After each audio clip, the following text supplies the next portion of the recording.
नमस्कार, प्रभा साक्षी news network और आप सभी का स्वागत है। जम्मू कश्मीर पुलिस ने मादक पदार्थों की तस्करी के एक बड़े अंतर्राज्यीय गिरोह का भंडाफोड़ करते हुए 8 लोगों को गिरफ्तार किया है और करीब 5 करोड़ रुपए नकद और अवैध पदार्थ जब्त किए गए हैं। इस बारे में जानकारी देते हुए पुलिस महानिदेशक दिलबाग सिंह ने बताया है कि पाकिस्तान नार्को आतंकवाद का केंद्र बन चुका है। उन्होंने कहा कि पाकिस्तान नार्को आतंकवाद का केंद्र है और मादक पदार्थ जम्मू कश्मीर के रास्ते पंजाब भेजे जाते हैं। हम आपको बता दें कि डीजीपी दिलबाग सिंह मादक पदार्थों के खतरे से निपटने के मकसद से 30 सितंबर को शुरू किए गए संजीवनी अभियान के संबंध में एक संवाददाता सम्मेलन को संबोधित कर रहे थे। आप सब जानते हैं कि जम्मू कश्मीर पुलिस नशे के खिलाफ जो हमारी मुहिम है, जो लड़ाई है, उसको बहुत जोश के साथ, शिद्दत के साथ पिछले कुछ सालों से चला रही है।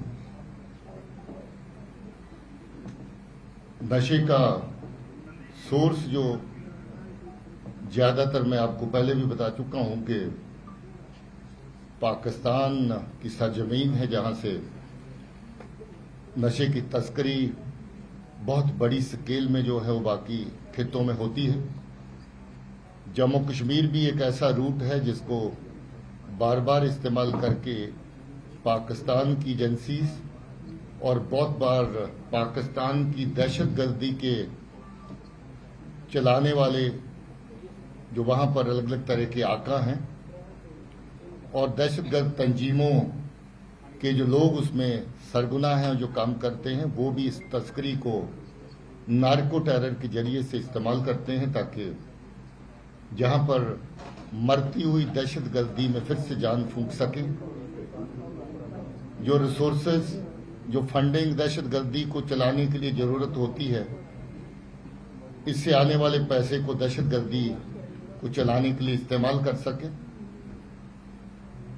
पिछले 5 साल से लगभग 39 केस ऐसे हुए जिसमें नार्को टेरर का मिक्सचर देखा गया और 70 के करीब, बल्कि 70 से ज्यादा लोग ऐसे जो इन केसेस के अंदर गिरफ्तार किए गए और 4 क्विंटल के करीब जो इस तरह की तस्करी का सामान जो नार्को टेरर के केसेस में सिर्फ शामिल है, मैं टोटल गिनती नहीं कर रहा हूं, वो पकड़ा गया। अलग अलग तरह की ड्रग्स पकड़ी गई और लगभग 100 के करीब ऐसे हथियार और 5 आईडीज और बाकी ऐसा साजो सामान पकड़ा गया जो नार्को टेरर के मॉड्यूल्स में शामिल था, जिनको पुलिस ने बस्ट किया। इसके साथ ही जम्मू कश्मीर के पुलिस महानिदेशक दिलबाग सिंह ने कहा है कि केंद्र शासित प्रदेश ने इस साल आतंकवाद के खिलाफ लड़ाई में एक महत्वपूर्ण उपलब्धि हासिल की है, क्योंकि यहां पिछले 3 दशकों में सबसे कम आतंकवादी घटनाएं और नागरिकों की मौत हुई हैं। ऐसा भी मुमकिन है कि वो टेररिस्ट आगे कश्मीर की तरफ जो है वो क्रॉस ओवर कर लें, क्योंकि पहले भी ये रूट रहा है रजौरी पुंछ से क्रॉस करके कश्मीर की तरफ जाने का। ज्यादा पॉसिबिलिटीज ये हैं, मगर फिर भी ये कहना मुश्किल है कि अभी कोई बचा हुआ टेररिस्ट रजौरी पुंछ में नहीं होगा। मगर हमारी कार्रवाइयां भी बराबर जारी हैं। कुछ एक ऑपरेशन इस वक्त चल रहे हैं जिसका जिक्र मैं अभी नहीं कर सकता हूं। आने वाले टाइम में मुझे लगता है कि अगर कोई बचा कुछ दहशतगर्द उस एरिया में होगा तो हमारे ऑपरेशन कामयाब होंगे और उनको न्यूट्रलाइज करने में हम लोग कामयाब होंगे। ओवरऑल जो वहां पर ओजीडब्ल्यू का नेटवर्क है, ये कोई अलार्मिंग चीज नहीं है। बहुत कम लोग हैं जो इक्का दुक्का मिलिटेंसी के साथ कनेक्ट हुए। बहुत सारे लोग ऐसे हैं उनमें से जो पुराने किसी जमाने में ओजीडब्ल्यू रहे थे, जो आज से 8-10 साल मिलिटेंट पहले ऑपरेट करके वापस लौट गए। मुमकिन है उनका राब्ता किसी न किसी फॉर्म में फिर से उनके साथ हुआ। उन्होंने 2-4-5 लोग अपनी सपोर्ट के लिए और तैयार करे, बुनियादी तौर पे उन्हीं को टच किया गया। एक फैक्टर और रहा, जो सऊदी अरेबिया में मजदूरी का काम करने के लिए रजौरी पुंछ से कुछ लोग जाते हैं, उनमें से कुछ लोगों को पटा करके, इन्फ्लुएंस करके, उनके जरिए से कहीं ना कहीं कोई ना कोई ऐसा बंदा तैयार किया गया जो इनकी कंसाइनमेंट जो पार से आती है उसको उठा ले और उसको किसी डिजायर्ड डेस्टिनेशन तक पहुंचा दे। इस तरह की चीजें कुछ सामने आई। ऐसा भी सामने आया कि कोई ऐसा दहशतगर्द जो जहां से उठ के जम्मू के खित्ते से पाकिस्तान में बैठ करके अभी बतौर हैंडलर काम कर रहा है, जहां का पुराना दहशतगर्द है, जहां से भगौड़ा है, उनके खिलाफ पर्चे लगे हुए हैं। हम बड़ी सख्ती से उनको दबाने के लिए उनके खिलाफ कार्रवाई कर रहे हैं। आपने देखा होगा डोडा रेंज में कितने लोगों के खिलाफ उनकी गैर मौजूदगी में कार्रवाई करी गई, उनकी प्रॉपर्टीज को जब्त करने की उनके खिलाफ कार्रवाई की गई। उनके साथ जुड़े हुए लोग जिनके साथ उनकी कम्युनिकेशन होती है उनके खिलाफ कार्रवाई की जा रही है। वो हैंडलर भी पार बैठ करके अपने पुरानी जान पहचान का फायदा उठा करके कुछ OGW नेटवर्क बनाने की कोशिश करते हैं। अभी तक हम लोग कामयाब हुए कि ऐसे नेटवर्क को ध्वस्त किया जाए, न्यूट्रलाइज किया जाए। ओवरऑल सिक्योरिटी की बात आप लोग सब इंटरेस्टेड होंगे जानने के लिए। इससे पहले कि आप सवाल करें तो मैं ही उसका जवाब दे देता हूं। आपको ये जान के खुशी होगी कि 33 साल की लंबी मिलिटेंसी के अंदर सबसे बेहतर साल जो अभी तक माना जाता था 2013 माना जाता था। 2013 में मिलिटेंसी लोएस्ट लेवल पे आई थी और उसके बाद फिर से किसी न किसी वजह से थोड़ा बहुत ऊपर नीचे फ्लक्चुएट करती रही।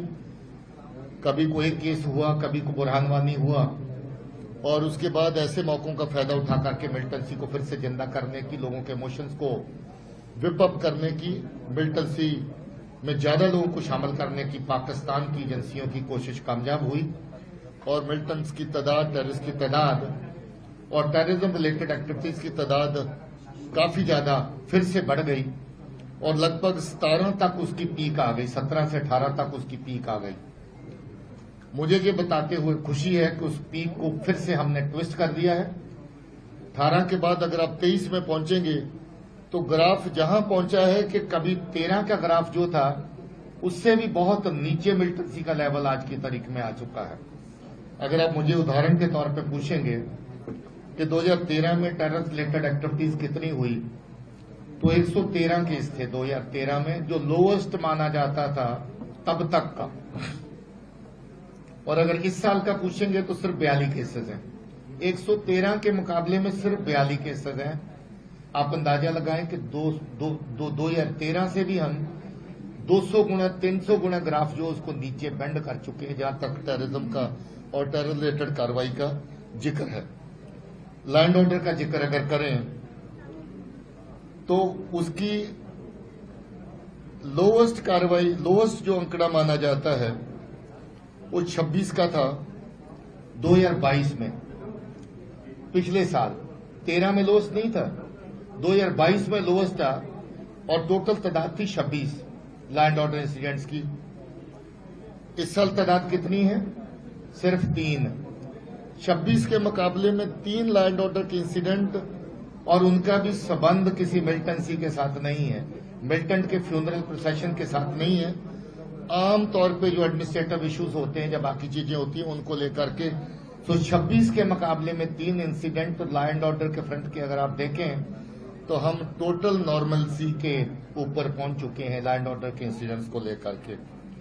उसके अलावा मैं बाकी दुआ करता हूं कि हमारी अपनी कैजुअलिटीज या सिविलियन जाने जो जाया होती थी, मिलिटेंट जिसको मार देते थे उसकी तादाद बहुत बड़ी होती थी। उसका आंकड़ा अगर देखें तो 2012 में लोएस्ट आंकड़ा सिविलियन किलिंग का आया था। मिलिटेंट जिसको मार देते हैं 2012 में वो आंकड़ा 25 का था। 2012 में वो आंकड़ा 25 का था सिविलियन किलिंग का, जिसको दहशतगर्द मारते थे। और आज वो आंकड़ा देखें तो सिर्फ और सिर्फ 12 पे है। मैं दुआ करता हूं कि ये आंकड़ा इससे और नीचे जाए। उस फ्रंट के ऊपर भी हम कितने कामयाब हैं। पिछले साल 15 हमारे पुलिस के लोग शहीद हुए थे। इस साल ऊपर वाले के फजल से सिर्फ 1 शहादत पुलिस वाले की हुई है, 15 के मुकाबले में सिर्फ 1। और ये तादाद जो है किसी जमाने में जब लोएस्ट मानी जाती थी तो वो भी 2012 में थी। 2012 में जो आंकड़ा 6 का था, 6 पुलिस वाले मारे गए थे और हम कहते थे कि हम बहुत ज्यादा सुरक्षित हो गए। इस साल ये तादाद सिर्फ और सिर्फ 1 है। इस बात की मुझे बहुत खुशी है। तो मैंने मोटे मोटे आपको ये चीज दे दी। जो नए दहशतगर्द, एक चीज आप हमेशा पूछते हैं, आज आप पता नहीं क्यों भूल गए पूछना कि नए दहशतगर्द कितने बने। तो आपको जान के खुशी होगी कि 2018 का आंकड़ा नोट करिए, 210 लड़कों ने ज्वाइन किया था मिलिटेंसी को 2018 में 210 लड़कों ने ज्वाइन किया था मिलिटेंसी को, नए रिक्रूट जिनको हम कहते हैं, और इस साल का आंकड़ा भी नोट करिए, सिर्फ 10 लोगों ने ज्वाइन किया है, जिसमें 6 मारे गए हैं और 4 ही बचे हैं। तो आपको ये सारे आंकड़े खुद ब खुद बताते हैं कि सिक्योरिटी के हालात कहां से लेके कहां तक पहुंचे हैं। आप सबकी दुआओं से, जम्मू कश्मीर पुलिस की मेहनत से, सिक्योरिटी फोर्सेज और बाकी एजेंसी जो हमारे साथ मिलकर काम करती हैं, इन सब की रली मिली मेहनत से, इनके सबके रले मिले प्रयास से, और सबसे ऊपर लोगों के सहयोग से। लोग इस हद तक सहयोग कर रहे हैं कि अपने आप में मिसाल है। जम्मू की बात करें तो, कश्मीर की बात करें तो, जितनी भी कामयाबी हमें, मैं समझता हूं कि 18 से लेकर के आज तक मिली है, इसमें लोगों का बहुत बड़ा योगदान है। मैं उनको जम्मू कश्मीर पुलिस की तरफ से शुक्रिया कहना चाहता हूं, और मैं उम्मीद रखता हूं कि लॉ एंड ऑर्डर की सिचुएशन इसी तरीके से और बेहतर होती चली जाए, मिलिटेंसी का पूरी तरह खात्मा हो जाए। इसमें लोगों के सहयोग की हमें हमेशा जरूरत रहेगी। अगर आप भी लेना चाहते हैं देश दुनिया की तमाम जानकारी तो आज ही सब्सक्राइब करें हमारे चैनल को। साथ ही नीचे दिए बेल आइकन को जरूर दबाएं ताकि हर अपडेट आप तक पहुंच सके।